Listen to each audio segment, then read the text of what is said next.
dear student, welcome to AEC Plus YouTube channel powered by Advanced Engineering Classes। तो अभी तक measurement के session में मैंने आपको पिछले वाले सेशन में हमने बात की थी CRO पे, और आज मैं बात करूंगा इलेक्ट्रॉनिक मेजरमेंट के सेशन पे। उससे पहले अगर मान लीजिए कि आप क्या करना चाह रहे हैं कि ऑफलाइन सेंटर हमारे भोपाल के सेंटर में आके क्लासेस लेना चाह रहे हैं, तो यहाँ पर भोपाल में हमारे पास ऑफलाइन सेंटर्स अवेलेबल हैं। वहाँ पे आप आके एसएससी जेई एई एवं उसके समकक्ष परीक्षाओं की तैयारी सिविल, मैकेनिकल, इलेक्ट्रिकल तीनों ब्रांचेस में हिंदी एवं अंग्रेजी माध्यम में कर सकते हैं। ज़्यादा डिटेल के लिए आपको अगर बैच की डिटेल चाहिए, टाइमिंग चाहिए, तो आप हमारी टीम को इस नंबर पे कांटेक्ट कर सकते हैं। ये हमारी टीम का नंबर है जो आपको बैच की डिटेल बता देंगी। इसके बाद मान लीजिए कि किसी कारण बस आप क्या सपोज ऑफलाइन क्लासेस नहीं आ सकते, तो उसके लिए AEC प्लस का ऐप है जहां पे आप क्लासेस को कर सकते हैं, ऑनलाइन कोर्सेज को परचेज कर सकते हैं। आपके पास बेनिफिट्स क्या क्या देखने को मिलेंगे? आपको मिलेंगे लाइव बैचेस, लाइव बैचेस के साथ recorded courses, exam oriented test series आपको देखने को मिलेगी, साथ में रिवीजन कोर्सेज, साथ में देखने को मिलेगा फ्री स्टडी मटेरियल। और ये रहा हमारा, या तो आप इसको प्ले स्टोर पे जाके सर्च कर सकते हैं, या तो हमारे पास ये QR कोड्स हैं जिनको आप स्कैन करके iOS और एंड्रॉयड दोनों प्लेटफॉर्म पे हमारा ऐप अवेलेबल है। आप वहां से ऐप को डाउनलोड करके कोर्स को परचेज करिए एवं अपनी प्रिपरेशन को स्टार्ट कर सकते हैं। चलिए आते हैं आज के पहले सवाल पे। पहला सवाल हमारा इलेक्ट्रॉनिक मेजरमेंट का, जो कि है डिजिटल मीटर के बारे में, जिसमें हमारे पास दो कैटेगरी के मीटर हो सकते हैं। या तो हो सकता है कि वो डिजिटल वोल्ट मीटर की बात करे, या तो हो सकता है वो डिजिटल करंट मीटर की बात करे। तो इसमें पूछा है कि what is the range for a 3.5।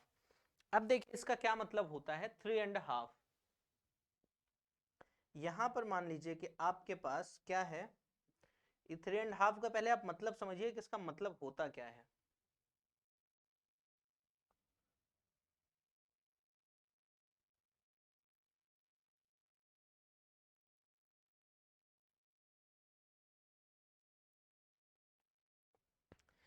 तो ये जो 3 का मतलब हुआ, यहां इस 3 से मतलब है कि आपके पास क्या होंगी, जो 3 होंगी वो फुल डिजिट्स होंगी। 3 आपके पास फुल डिजिट्स देखने को मिलेंगी। और ये हाफ का क्या मतलब हुआ कि यहां देखिए अपने पास टोटल 4 डिजिट्स देखने को मिलेंगी, तो जिसमें से ये वाली जो 3 फुल डिजिट्स होंगी, यहां आप क्या फिल कर सकते हैं, यहां आप फिल कर सकते हैं 0 से 9 के बीच। यहां पर आप क्या फिल कर सकते हैं, यहां आप फिल कर सकते हैं 0 से 9। इसके बाद यहां पे भी आप क्या फिल कर सकते हैं 0 से 9, और यहां पर आप फिल कर सकते हैं 0 से 9। लेकिन चूंकि ये 3 1/2 है, तो जो पहली डिजिट होगी वहां पे आप केवल 0 से लेकर के 1 फिल कर सकते हैं। यानी यहां पर 1 2 3 4 5 6 7 8 में से कुछ भी आ सकता है, लेकिन यहां केवल 0 और 1 बस आ सकता है। तो इसकी रेंज कहां तक जाएगी, इसकी रेंज 0 2, आप यहां 1 फिल करिए सब जगह 9 9, तो ये जाएगी 0 से 1999 तक। इसी तरह का कभी कभी ऐसा भी अगर मान लीजिए सवाल पूछे, तो इसका आंसर तो चलिए अपना ए ऑप्शन हो जाएगा। अगर मान लीजिए इसी सवाल में आपसे पूछा होता 3 and 3/4, तो इसका क्या मतलब हुआ कि अब जो ये वाली डिजिट है, अगर ये ऐसा पूछा होता, तो अब जो ये वाली डिजिट है यानी पहली डिजिट, वो 0 से लेकर के 3 तक जाएगी। बात को समझ पा रहे हैं आप लोग? हाफ का मतलब 0 से 1, और 3/4 मतलब 0 से 3 तक ही क्या होगी, वो डिजिट होगी। तो इसका करेक्ट आंसर क्या हो जाएगा, ए ऑप्शन। अगला सवाल देखते हैं। The gauge factor of a resistance wire strain gauge is a measure of. देखिए गेज फैक्टर बेसिकली क्या होता है, ये किसका मेजर है? तो जो गेज फैक्टर होता है GF, वो क्या होता है, del R/R del L divided by L, ये होता है गेज फैक्टर। तो ये बेसिकली किसका मेजर है? ये मेजर है सेंसिटिविटी ऑफ गेज। ये हमको बताता है कि गेज की सेंसिटिविटी क्या होगी। तो इसका करेक्ट आंसर ए ऑप्शन आ जाएगा। बाकी स्ट्रेन गेज का क्या मतलब हुआ? ये सारे क्या हैं? ट्रांसड्यूसर्स हैं। ट्रांसड्यूसर का क्या मतलब कि ये किसी भी मैकेनिकल सिग्नल को इलेक्ट्रिकल में कन्वर्ट कर देते हैं, उसका ये सवाल था। चलिए, ये एक अच्छा सवाल है। इसमें हमको क्या गिवन है? इसमें हमको दे रखा है, ध्यान से देखते जाइएगा इसको। A coil is tuned at a resonance at 2 megahertz. Okay, यानी कि जो हमको F1 दे रखा है वो 2 दे रखा है, with a resonating capacitance of 100 picofarad. यानी कि यहाँ पे जो पहले केस में C1 दे रखा है वो है 100 picofarad. The coil is again resonated at 4 megahertz. अब वो फिर से कॉइल को क्या कर रहा है? रेजोनेंस में ले जा रहा है। तब F2 है हमारा 4, और उस केस में जो C2 है वो है 10 पिकोफैरेड। तब उस केस में जो C2 है हमारा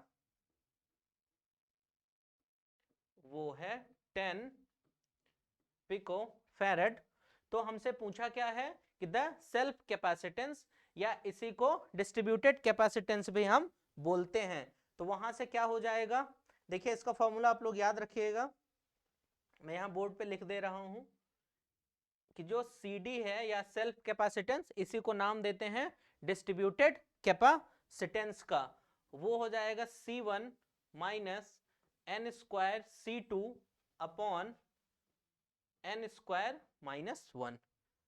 इस फॉर्मूले को मैं डब्बे में पैक कर दे रहा हूं आपके लिए, इसको याद रखिएगा। इससे आपके एग्जाम में 1-2 बार सवाल पूछे जा चुके हैं, जहां पे F क्या है हमारा, जो सॉरी माफ कीजिएगा, F नहीं, N क्या है? N है F2 बाई F1। तो अगर मैं इस केस में वैल्यूज पुट करूं तो CD क्या हो जाएगा? सबसे पहले अगर मैं N निकालूं तो N की वैल्यू F2 बाई F1। तो F2 कितना था?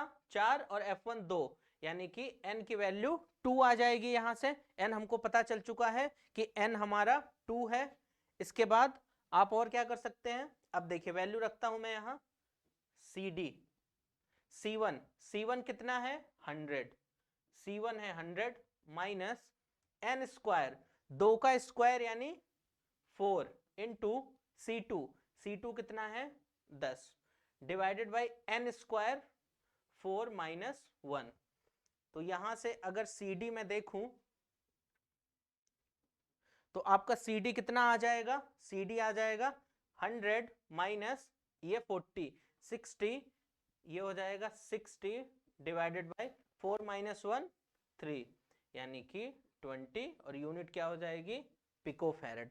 तो इसका करेक्ट आंसर क्या हो जाएगा? बी वाला ऑप्शन, कि 20 पिकोफैरेड क्या होगा? कैपेसिटेंस होगा।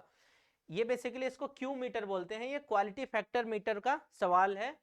तो आप ये वाला फॉर्मूला, मैं यहाँ पे स्टार मार्क्स भी कर देता हूँ कि आप इस वाले फॉर्मूले को याद रखिएगा, और यहाँ ये ध्यान रखिएगा कि जो n है वो F2 बाई F1 है। तो आपको इसके आंसर देखने को मिल जाएंगे। चलिए अगले सवाल की ओर बढ़ते हैं। अगला सवाल क्या गिवन है? A DC voltage 626 millivolt measured by 3.5 digit DMM digital multimeter. ये डिजिटल मल्टीमीटर क्या है? देखिए, जो मैं आपको कब से स्लाइड्स में दिखा रहा हूं, यही है। क्या है ये? डिजिटल मल्टीमीटर है। इसलिए मैंने इसका फोटो कब से लगा के रखा है। क्यों?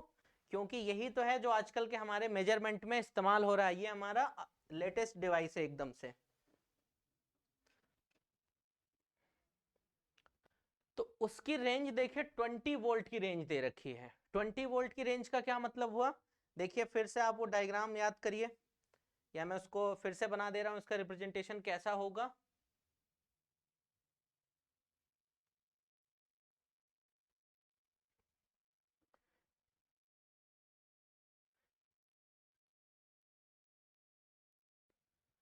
तो यहाँ पे 0 से 9, 0 से 9 और ये 0 से 9 और यहाँ पर 0 से 1। यानी कि लगभग अगर हम 20 वोल्ट की रेंज में इसको मेजर करें तो जो हमारा डेसिमल होगा वो यहाँ पे आएगा। यानी डेसिमल के बाद उधर 2 डिजिट तक ये मेजर कर सकता है। आप इसको इस तरीके से भी कर सकते हैं या आप वो रेजोल्यूशन वाले मेथड से भी जा सकते हैं। तो यानी डेसिमल के बाद यहाँ 2 डिजिट आएगा। तो देखिए डेसिमल के बाद 2 डिजिट, क्योंकि हमको 626 मिलीवोल्ट मेजर करना है, यानी कि इसको मैं ऐसा भी लिख सकता हूं वोल्ट, क्योंकि ये मिलीवोल्ट में दे रखा है। अब ये डेसिमल के बाद केवल 2 डिजिट मेजर करेगा, तो यहां से ये 0.62 वाले को मेजर करेगा। तो इसका करेक्ट आंसर क्या हो जाएगा? सी आ जाएगा। इसका करेक्ट आंसर क्या हो जाएगा? सी। अगर मान लीजिए किसी ने आपको इसका रेजोल्यूशन निकालने को पूछा होता तो इसका रेजोल्यूशन कितना हो जाएगा? इसका रेजोल्यूशन हो जाएगा, देखो 20 वोल्ट हमारा रेफरेंस वोल्टेज है और इनपुट में जो इसकी मैक्सिमम रेंज है, तो आप इस वाले को देखिए, ये मैक्सिमम कहां से कहां मेजर करता है? 0 से 1999, यानी कि 20 भागे 2000। तो यहां से ये कितना आ गया? 0.01। इससे भी हमें पता चल रहा है कि इसका रेजोल्यूशन कितना है? 0.01। तो ये जो भी यूनिट शो करेगा वो 0 पॉइंट के बाद 2 डिजिट तक आएगा, यानी कि 0.62। तो इसका करेक्ट आंसर हो जाएगा सी वाला ऑप्शन।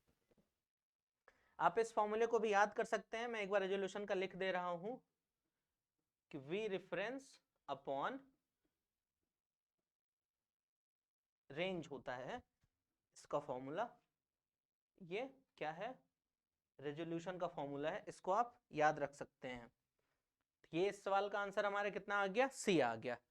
चलिए बढ़ते हैं अगले सवाल की ओर। अगला सवाल क्या है हमारा? अच्छा, अगले सवाल से पहले समझते हैं कि हमारा अभ्यास बैच किस लिए है। जैसा कि ये बात तो मैं आपको कई बार बता चुका हूं, फिर से मैं दोहराना चाहूंगा कि जो भी हमारा एसएससी जेईई मेंस का पेपर है वो होने वाला है डिस्क्रिप्टिव नेचर का। पेपर का नेचर हमारे डिस्क्रिप्टिव है, यानी कि आप आंसर को कैसे लिखेंगे उस पे आपके मार्क्स डिपेंड करने वाले हैं।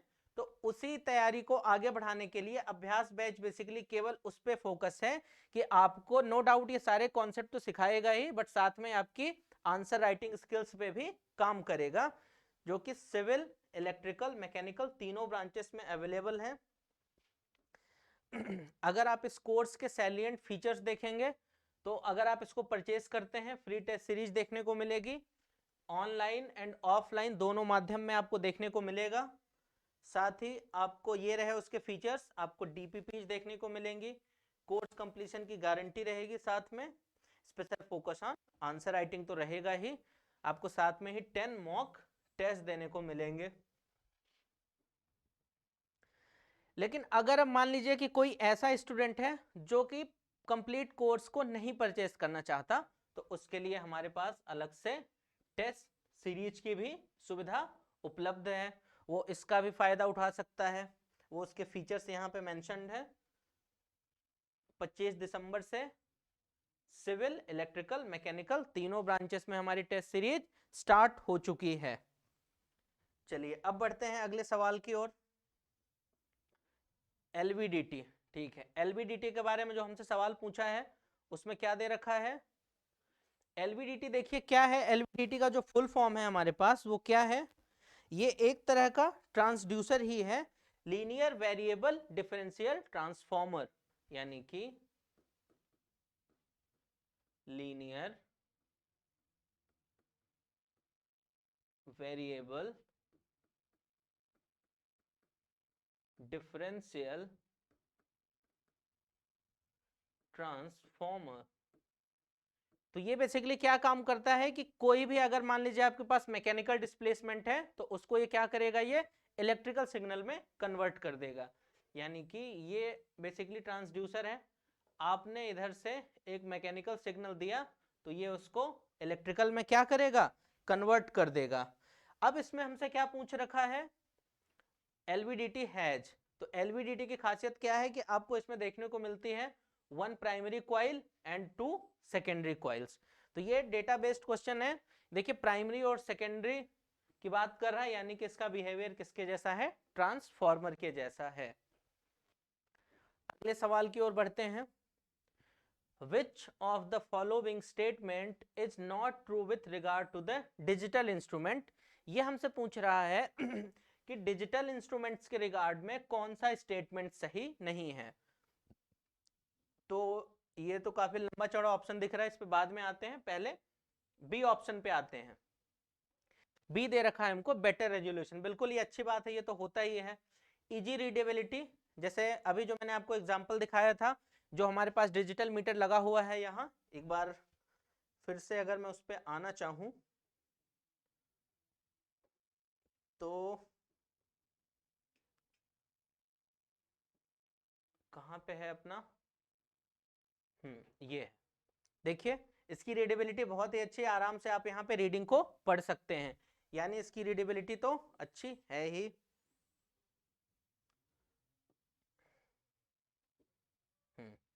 ग्रेटर एक्यूरेसी, बिल्कुल एक्यूरेट तो होता ही है, क्योंकि इसमें जो एडीसी इस्तेमाल करते हैं, ये सारे जो मीटर हैं ये इसमें एडीसी का इस्तेमाल होता है। और ये कौन सा एडीसी इसमें इस्तेमाल होता है, dual slope.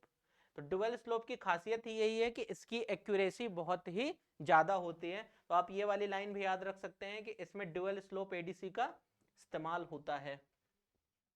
Manual setting of polarity and zeroing is required. मतलब जैसे आपने कभी एनालॉग इंस्ट्रूमेंट देखे होंगे या आपने कभी वे करने वाली मशीन देखी होगी, तो उसमें क्या होता है कि जैसे मान लीजिए ये हमारी स्केल है और ये पॉइंटर है, ये हमारा जीरो है। तो कभी कभी पॉइंटर क्या होता है, इस पे फिक्स हो जाता है, तो एक छोटा सा डायल दिया रहता है, उस डायल को घुमा के हम इसको जीरो पे लाते हैं, उसके बाद मेजरिंग करना स्टार्ट करते हैं। तो आपको डिजिटल इंस्ट्रूमेंट में इस टाइप की कोई भी समस्या नहीं होने वाली है, यानी कि ये इसका करेक्ट आंसर है, जो कि डिजिटल इंस्ट्रूमेंट के लिए गलत बात लिखी हुई है इसने। तो इसका आंसर हो जाएगा ए ऑप्शन। ऐसा कुछ भी नहीं होता है, वो सब कुछ अपना जो भी इंस्ट्रूमेंट है वो सेट रहता है, आपको बस सीधा लगा के और मेजर करना होता है। अगले सवाल की ओर आते हैं। Calculate the gauge factor of a strain gauge if the value of resistance is 152 ohms which changes by 5 ohm for OK। ठीक है, देखिए इसका जब मैंने MCQ अभी इससे पहले हमने लिया था ये पिछले वाली स्लाइड्स में, तो मैंने इसके लिए आपको एक फॉर्मूला बताया था कि गेज फैक्टर क्या होता है, del R by R and divided by कितना था, डेल एल बाई एल। तो यहां से डेल आर हमको कितना गिवन है, 5, और इसके बाद आर कितना गिवन है, आर की वैल्यू गिवन है 152, और ये स्ट्रेन की वैल्यू 5000 माइक्रो स्ट्रेन, यानी इसको आप ऐसा लिख सकते हैं 5 × 10⁻³ क्योंकि ये माइक्रो में दे रखा है, इसको हमने मिली में कन्वर्ट कर दिया। अब अगर मैं इसको सॉल्व करूं तो देखिए ये 5 से 5 कैंसिल, ये 1000 ऊपर चला जाएगा, यानी ये कितना निकल के आ जाएगा, 1000 भागे 152, ये 6.5 के आसपास आ रहा है। तो 6.5 के आसपास कौन सा ऑप्शन दे रखा है हमारा, 6.58 के आसपास हमारा बी ऑप्शन दे रखा है। तो यहां से इसका करेक्ट आंसर क्या हो जाएगा, ये बी वाला हो जाएगा। बात को समझ पा रहे हैं आप लोग। ये वाला जो फॉर्मूला है इसको आप याद रखिएगा, एक आध बार इससे सवाल पूछा गया आपके एग्जाम में, हालांकि ज्यादा तो नहीं पूछा गया, बट एक आध बार इस पे सवाल आपसे वो पूछा है, तो आप इसको याद रखिएगा, इस वाले फॉर्मूले को। ये एक छोटी सी कैलकुलेशन थी जिसको आप याद रख सकते हैं। अब मान लीजिए कि आपको कोई डाउट आता है, तो उसके लिए हमारा क्या है, ये टेलीग्राम का चैनल है, जहां पे आप अपने डाउट्स को डिस्कस कर सकते हैं। ये या तो आप इस नाम से सर्च कर सकते हैं, या तो ये हमारे पास लिंक है, आप उस लिंक में जाके डायरेक्टली आप हमारे चैनल को एक्सेस करके वहां पे जो भी आपकी क्वेरीज हो, हमारे एक्सपर्ट्स आपको मिलेंगे, वहां पे सारे आंसर्स आपको देखने को मिल जाएंगे। चलिए, तो आपका सेशन में बने रहने के लिए धन्यवाद। अब मान लीजिए कि आपको स्पेसिफिक किसी टॉपिक में डाउट है तो आप उसको कमेंट सेक्शन में करके बता सकते हैं कि सर हमारी इसमें टॉपिक में कुछ छूट गया है या इसके कुछ क्वेश्चन चाहिए, तो हमारी पूरी टीम कोशिश करेगी कि आपके उस डाउट को फुलफिल कर सके। और बाकी ऐसे ही कंटेंट के लिए आप हमारे चैनल को लाइक करिए, शेयर करिए एवं सब्सक्राइब करके बेल आइकन को प्रेस कर दीजिए ताकि आपको इंस्टेंट नोटिफिकेशन मिल जाया करे। एक बार फिर से आपका धन्यवाद।